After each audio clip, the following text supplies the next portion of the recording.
सूरजपुर गांव की हवा में, जहां जीवन की लय किसी बहती नदी की तरह सहज थी, रमेश नामक एक सामान्य किसान बसता था। उसकी दुनिया उसके छोटे से खेत, उसकी प्रिय पत्नी सरला और दो छोटे बच्चों रवि और प्रिया के इर्द गिर्द ही सिमटी हुई थी।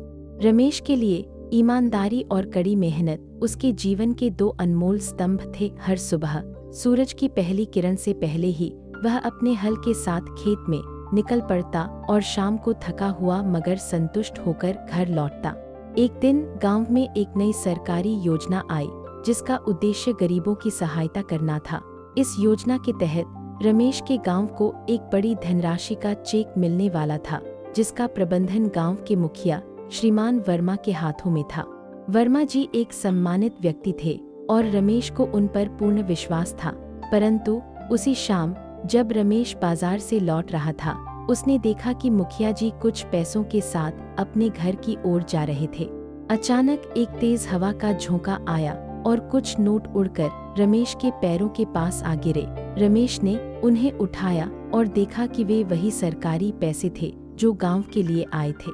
उसके मन में एक भयानक विचार कौंधा। ये पैसे बिना किसी को पता चले उसके घर पहुंच सकते थे।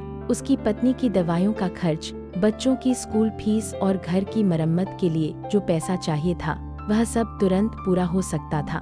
दुनिया की नजरों से छिपकर यह धन उसका अपना हो सकता था। लेकिन तभी उसके कानों में उसके पिता की कही हुई बात गूंज उठी, बेटा, दौलत तो आती जाती रहती है, पर सच का दाम कभी कम नहीं होता। एक गहरा सवाल उसके मन में घर कर गया।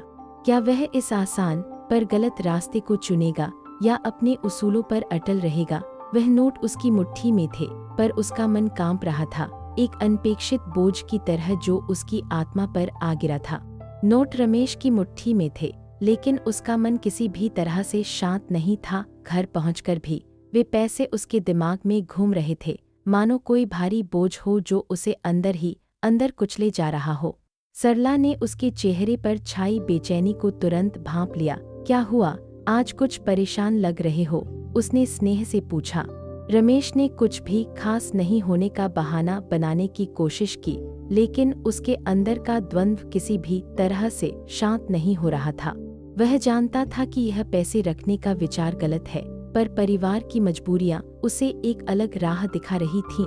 अगले दिन रमेश अपने पुराने दोस्त मोहन से मिला, जो शहर में नौकरी करता था और गांव में छुट्टियों पर आया था।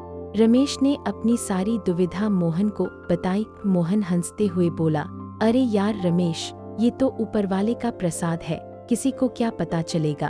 अपने परिवार की खातिर ये छोटा सा झूठ तो चल सकता है।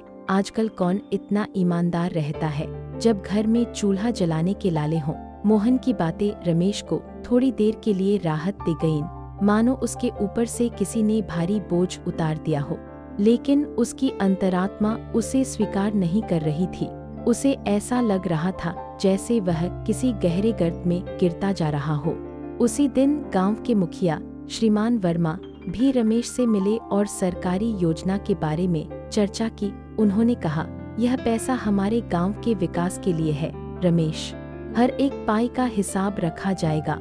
हमें यह सुनिश्चित करना है कि यह सही लोगों तक पहुँचे। मुखिया जी की बातों ने रमेश के दिल में खंजर सी चुभन पैदा कर दी। उसे लगा जैसे मुखिया जी उसकी चोरी को जानते हों, जैसे वह किसी अदृश्य नजरों के घेरे में हो। शाम को जब रमेश ने अपने बच्चों रवि और प्रिया को घर में खेलते और अपनी माँ की मदद करते देखा, तो उसकी आत्मा झकझोर गई। क्या वह बच्चों को झूठा और बेईमान पिता बनेगा? क्या वह अपने बच्चों को चोरी करना सिखाएगा, जो कि उसके अपने ही जीवन का सबसे बड़ा सिद्धांत था? बाहरी दबाव और अंदरूनी संघर्ष के बीच वह बुरी तरह फंस गया था। उसे अपनी स्थिति किसी अंधेरी सुरंग में फंसी हुई नाव जैसी लगने लगी थी। रात को जब वह सोने की कोशिश कर रहा था, तो उसे अपने पिता की पुरानी सीख याद आई, बेटा, अगर तुम खुद से शर्मिंदा होगे तो दुनिया तुम्हें कभी इज्जत नहीं देगी। यह वाक्य उसके भीतर एक बदलाव की चिंगारी बनकर कौंधा। उसने महसूस किया कि यह चिंगारी ही उसे सही रास्ता दिखा सकती है, उसे इस भ्रम के जाल से बाहर निकाल सकती है। यह वाक्य उसके भीतर एक नई उम्मीद जगा गया। वह रात रमेश के लिए एक जागृति की रात थी। उसने चादर ओढ़कर लेटे लेटे सुबह होने का इंतजार किया। उसका मन उन नोटों की गर्माहट और फिर डर के एहसास के बीच झूल रहा था जो हवा का झोंका उसे देकर गया था। उसके ज़हन में सिर्फ एक ही बात घूम रही थी, ईमानदारी। उसने अपने पिता को हमेशा सच के रास्ते पर चलते देखा था, भले ही वह रास्ता कितना भी कांटों भरा क्यों न हो। उसे याद आया कि कैसे एक बार जब वे कंगाली की कगार पर थे, तब भी उसके पिता ने एक साहूकार का फालतू दिया हुआ रुपया ब्याज सहित लौटा दिया था। उस दिन रमेश को उस साहूकार की आंखें याद थीं, जो पैसे से ज्यादा उस किसान के चरित्र की गहराई से प्रभावित थीं। साहूकार ने उनकी खूब प्रशंसा की थी और कहा था, बेटा, दुनिया में दौलत तो आती जाती रहती है, पर सच का दाम कभी कम नहीं होता। उस दिन रमेश ने यह भी सीखा था कि सच्ची दौलत मन की शांति और लोगों का विश्वास है, न कि बटुए में भरी हुई कागज की गड्डियाँ। उसने अपने डर और लालच को पहचाना। वह जानता था कि अगर उसने वे पैसे रख लिए तो वह शायद कुछ दिन के लिए अपनी समस्याओं से मुक्त हो सकता था। सरला की आंखों में सुकून और बच्चों के चेहरों पर मुस्कान, यह सब कुछ उन नोटों से खरीदा जा सकता था। लेकिन फिर वही कसक उठती थी जो उसे रात भर सोने नहीं दे रही थी। उसकी आत्मा को यह गवारा नहीं था। वह जानता था कि अगर उसने ये पैसे रखे तो वह शायद कुछ दिन सुखी रह सकता है, लेकिन उसकी आत्मा हमेशा उसे कचोटती रहेगी। परिवार का सहारा बनने का उसका इरादा नेक था, पर उसका तरीका गलत था। उसे यह बात बुरी तरह चुभ रही थी कि वह अपने बच्चों को झूठ और बेईमानी का पाठ पढ़ाएगा। उसे एहसास हुआ कि वह अपने परिवार को पैसे नहीं, बल्कि एक अच्छी परवरिश और एक अच्छा उदाहरण देना चाहता है, जिसे वे जीवन भर सहेज सके। अगली सुबह सूरज की पहली किरण के साथ ही रमेश उठा। गांव की हवा में अब भी वही ताजगी थी, लेकिन रमेश के मन में एक नई शांति थी। उसका मन अब बिल्कुल शांत था, जैसे किसी गहरी नदी का तल शांत हो जाता है। उसने निश्चय कर लिया था कि वह सही काम करेगा, चाहे उसका परिणाम कुछ भी हो। उसने चुपचाप वो पैसे उठाए जिन्हें उसने रात भर अपनी तकिए के नीचे रखा था, जैसे वे कोई अनमोल खजाना हो जिसे बचाना हो। उसने सरला को भी कुछ नहीं बताया, सिर्फ इतना कहा कि वह एक जरूरी काम से मुखिया जी से मिलने जा रहा है। वह जानता था कि यह एक कठिन रास्ता है, पर उसने उस पर चलने का साहस जुटा लिया था। उसके कदम दृढ़ थे और उसका चेहरा आत्मविश्वासी था। तारांकन तारांकन, सत्य की विजय, तारांकन तारांकन। वह रात रमेश के लिए एक जागृति की रात थी।